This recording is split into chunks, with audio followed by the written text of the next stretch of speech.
All right, I've done enough whining about Shaman on stream for the last few days, so it's finally time to make a video discussing the problems with Shaman right now as I see them. Hey, buddy, watch this. And really, this tweet I saw from Sottle recently captures it pretty well. This is from some board control gameplay. This is turn 4 in Hearthstone, and on both sides of the board, it is completely ridiculous. In my day, Chillwind Yeti was a solid turn 4 play, but this is the Hearthstone we have to play in right now. And although this is a little bit of a, selected example to showcase the absurdity, it's not actually that absurd. It happens a lot. And in fact, I have some stats that I think showcase just how big of a problem Shaman is on turn 4 right now. Here I have a few charts I've selected for you that showcase the win rate by turn for a handful of different cards in Hearthstone right now. Namely, at the top here, we have Desert Hare and Evolve. And if you look at these win rates, with Evolve on turn 3 and 4, you're looking at win rates of 68%. These are enormous spikes that immediately fall off over the course of the game.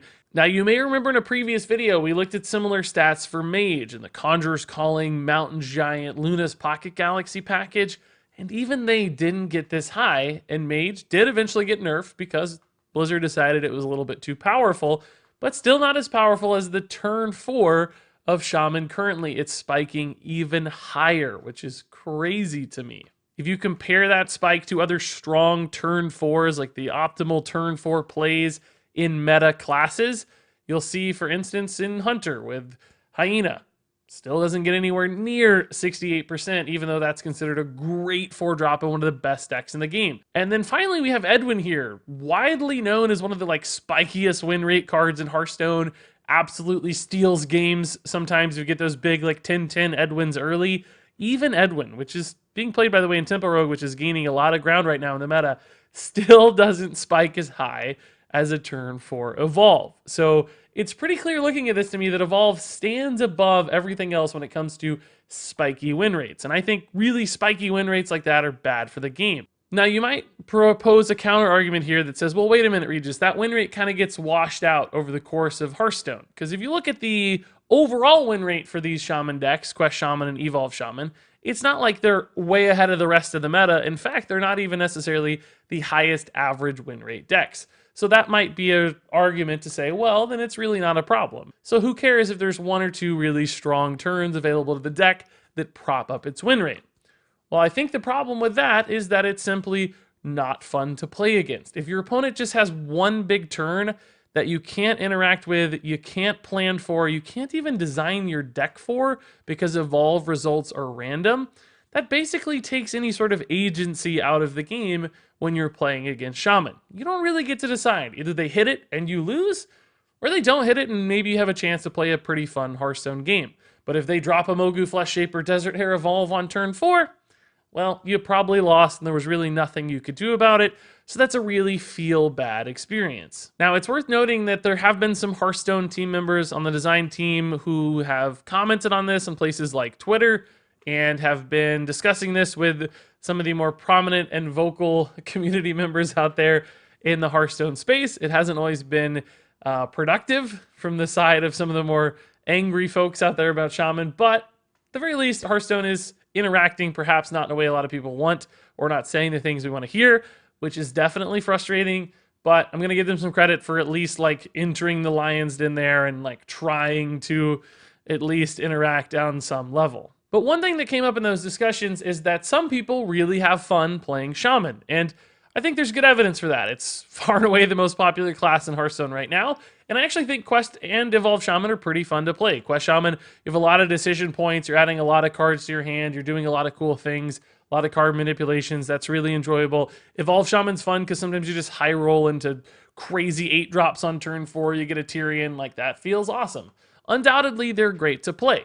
So the argument was, well, if some people are having fun playing Shaman, other people are having less fun in this meta, it still kind of averages out. My problem with that logic is that one player having a lot of fun in Hearthstone usually means the other player is having way less fun.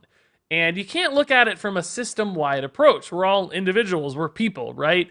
So although the system as a whole might be average levels of fun, Some players are having an enormously great time and others are having a really miserable time. In other words, there's this sort of string that's pulled, and when one player pulls that string too far, you limit the string availability for the other people. So I've pulled up a little graph here in the video to help indicate this. So in a healthy world of Hearthstone, you're right, you might have essentially both players at a middle string level, both enjoying the game above some sort of happiness threshold, right? And sure, when one player's winning, the other string is shortened and the other player's happiness goes down. But maybe still above their kind of minimum threshold to really enjoy the game. Like, yeah, they're not in a negative experience just yet, right? And this is sort of the tenuous balance that happens in a really healthy meta where everything's a moderate amount of fun and power level, right? And again, that's really hard to do. That's a task of a game designer. It's not an easy thing to achieve.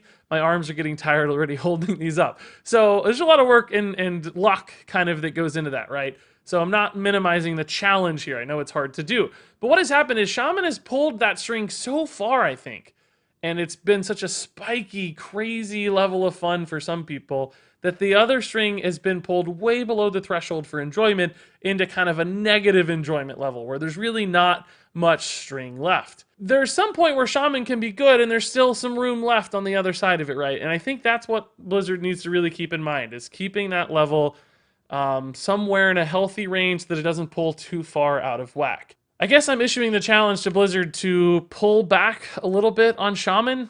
I don't know if it's just ripping Evolve out of the game. I think Quest Shaman was a pretty cool deck before that was still a lot of fun. One thing to consider might be the fact that early game spikes that win games like that very decisively and in a very black and white fashion generally aren't good for the game.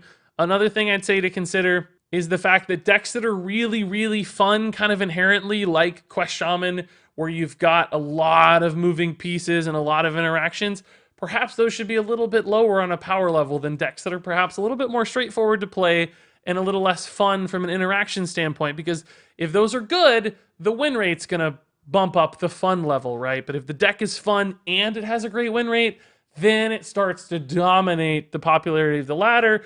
And that's where we get these experiences where people get sick of playing against the same deck over and over again.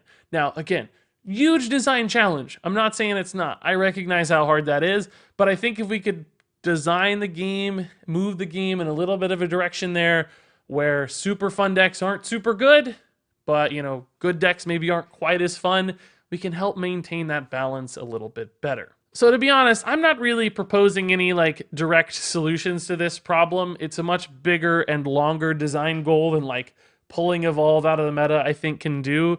Maybe that's a good solution for now, kind of a placeholder solution to keep people happy. I'll let you guys offer some thoughts in the comments below for solutions that you might have for this problem. Maybe you don't think it's a problem at all. Share that too. I'm certainly open to discussion and interpretation on this one. I like to hear all sides. That said, this is just how I'm feeling. This is my thoughts. I'm not a game designer. I'm not an expert, but this is kind of my observations on the matter, just based on my personal experiences, anecdotes, and what little brain power I have. So hopefully you'll respect that in kind with some healthy and friendly comments and discussion below. I have faith in you, YouTube. I believe. That said, guys, that's all I got on this one. So please share your take below. Thanks much for watching, and until next time, game on.